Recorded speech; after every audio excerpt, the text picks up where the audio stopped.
प्रिय विद्यार्थियों, आज हम अंतर क्षेत्रीय व्यापार और अंतर्राष्ट्रीय व्यापार पर चर्चा करेंगे। अंतर्राष्ट्रीय व्यापार क्या है और अंतर क्षेत्रीय व्यापार क्या है, दोनों प्रकार के व्यापार में क्या समानता और क्या विभिन्नता है।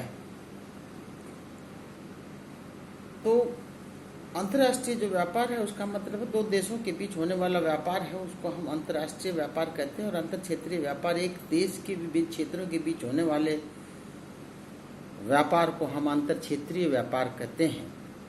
जैसे हरियाणा पंजाब के बीच कोई चीज़ का लेन देन है, हरियाणा उत्तर प्रदेश के बीच है, या गुजरात से नारियल आता है, या केरला से नारियल आता है, उधर से आम आता है, इधर से गेहूँ जाता है। तो इस प्रकार के व्यापार को हम अंतर क्षेत्रीय व्यापार कहेंगे।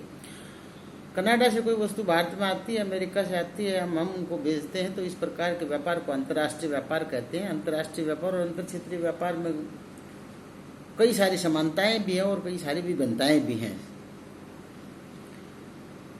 पहली समानता यह है कि दोनों के अंदर वस्तु का एक्सचेंज होता है, और दूसरी समानता यह है कि इसके अंदर दोनों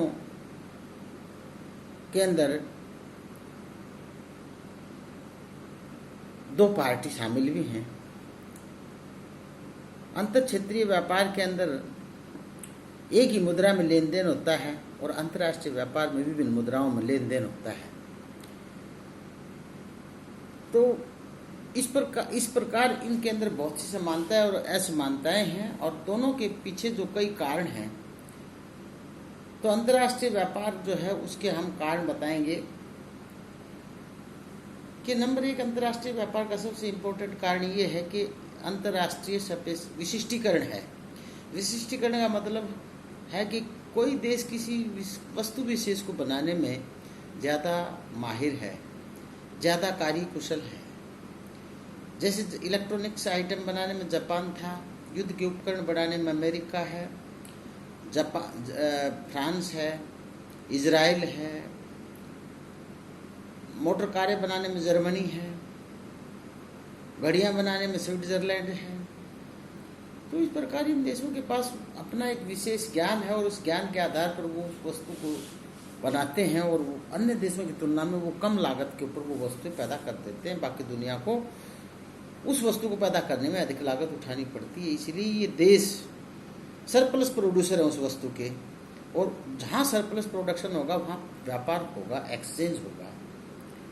तो अंतर्राष्ट्रीय व्यापार का पहला कारण जो है इंटरनेशनल स्पेशलाइजेशन है। स्पेशलाइजेशन बाय इन्वेंशन भी है, बाय एजुकेशन भी है, और बाय नेचर भी है। जैसे कुछ देश है जिनके अंदर कुदरत के कारण कुछ चीज़ें ज़्यादा हैं, और कुछ देश ऐसे हैं जिनके अंदर वो चीज़ें नहीं हैं।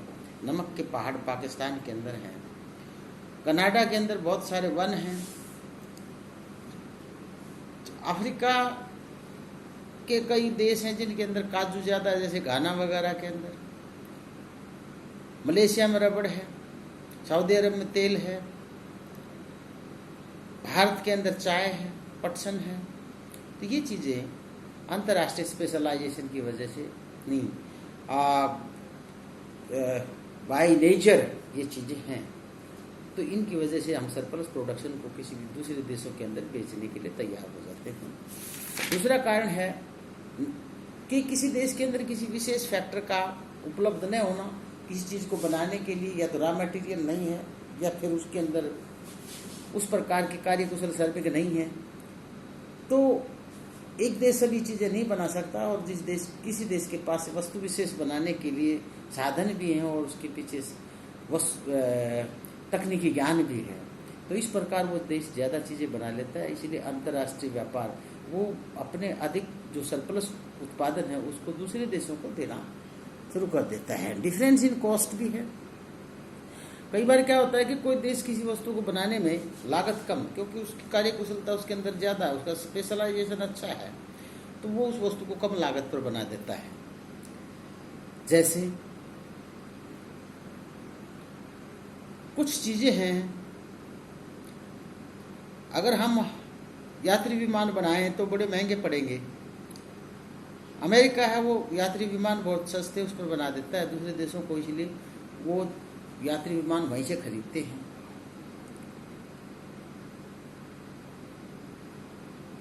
इलेक्ट्रॉनिक आइटम्स हैं, जैसे चाइना है वो बहुत ज़्यादा सस्ते दामों पर बना देता है, भारत उसको महंगे दामों पर बना पाता है, इसलिए हम वहाँ से खरीदते हैं। तो इस प्रकार अंतर्राष्ट्रीय व्यापार के पीछे ये भी कारण है। डिफरेंस कॉस्ट के अंदर दो प्रकार का होता है, एक एब्सोल्यूट डिफरेंस, एक रिलेटिव डिफरेंस है। एब्सोल्यूट डिफरेंस का मतलब ये होता है कि एक देश एक चीज़ को पैदा करने में दूसरे देश से कम है और एक चीज़ को पैदा करने में ज़्यादा है। यानी कि एब्सोल्यूट डिफरेंस का मतलब वो देश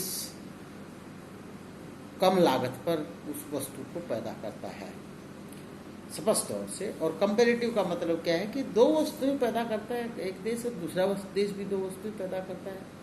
लेकिन एक देश दोनों चीज़ें कब बनाता है किसी दूसरे देश से, तो क्या फिर भी व्यापार संभव है? तो डेविड रिकार्डो ने कहा कि हाँ, फिर भी व्यापार संभव है। यहाँ तुलनात्मक लागत देखी जाएगी कि जो देश किस दूसरे देश की तुलना में कौन सी चीज़ कम बनाता है, कौन सी चीज़ में कम कार्यकुशल है, यानी कि अधिक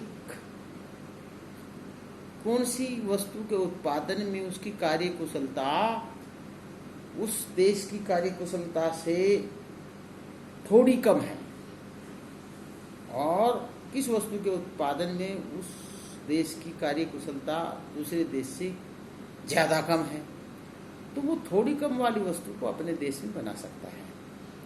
प्रोडक्ट डिफरेंशिएशन, कई देश हैं जिनके अंदर कई प्रकार के जो उत्पादन इसलिए मंगाए जाते हैं क्योंकि वहाँ के लोग हैं वो विभिन्न प्रकार की वस्तुओं के को प्रयोग करना चाहते हैं। वो एक प्रकार की चीज़ों से ऊब जाते हैं।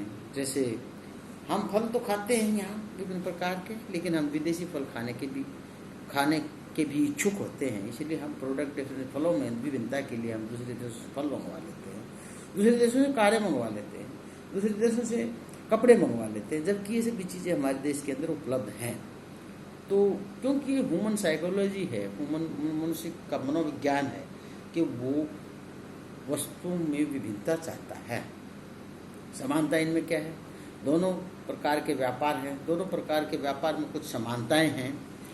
समानताएं वो है कि दोनों प्रकार के व्यापार के पीछे वही कारण है, सेम कारण है। जैसे स्पेशलाइजेशन का मतलब किसी देश के अंदर प्राकृतिक स्पेशलाइजेशन भी हो सकता है और आर्टिफिशियल ज्ञान से प्राप्त किया जाता है, प्राकृतिक जो है वो कुदरत देती है।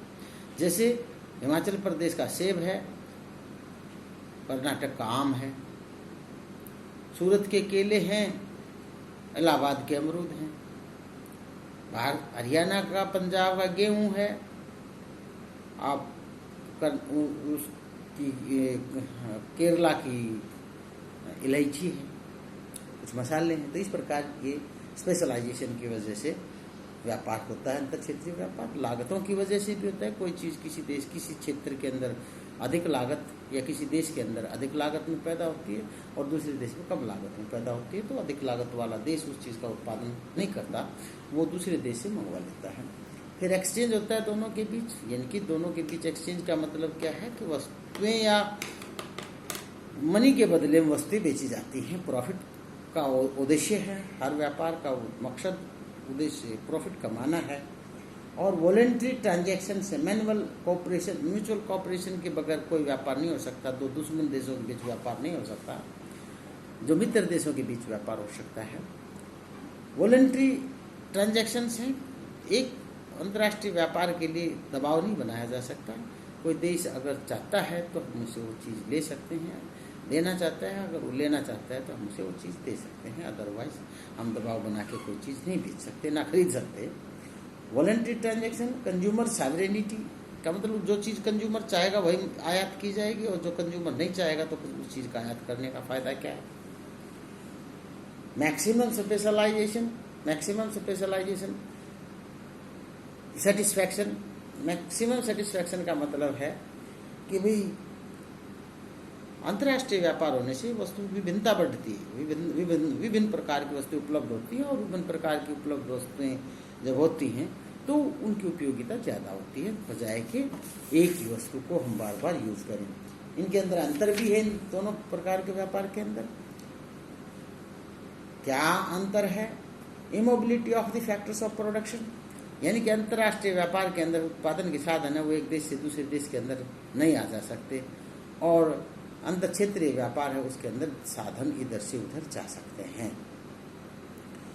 डिफिकल्टीज इन प्रोडक्शन कंडीशंस, अलग अलग देशों के अंदर अलग अलग प्रोडक्शन की कंडीशंस है।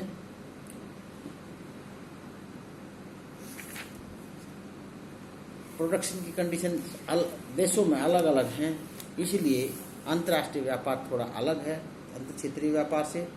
प्रोडक्शन कंडीशंस अलग हैं, डिफरेंट करेंसीज हैं। अंतर्राष्ट्रीय व्यापार और अंतर क्षेत्रीय व्यापार में करेंसी का डिफरेंस है। अंतर क्षेत्रीय व्यापार एक ही करेंसी में होता है, अंतर्राष्ट्रीय व्यापार विभिन्न करेंसी में होता है। मार्केट कंडीशंस भी अलग अलग होती हैं। किसी अंतर्राष्ट्रीय व्यापार में बिकने वाली चीज़ है वो किसी देश के अंदर किन्हीं शर्तों पर बिकती है, किसी में किन्हीं शर्तों पर बिकती है। तो वह मार्केट कंडीशंस अलग अलग हैं, बाजार की दशाएं अलग अलग है। कहीं सरकार अकेली खरीद रही है, कहीं ओपन मार्केट में बेची जा रही है वो चीज़।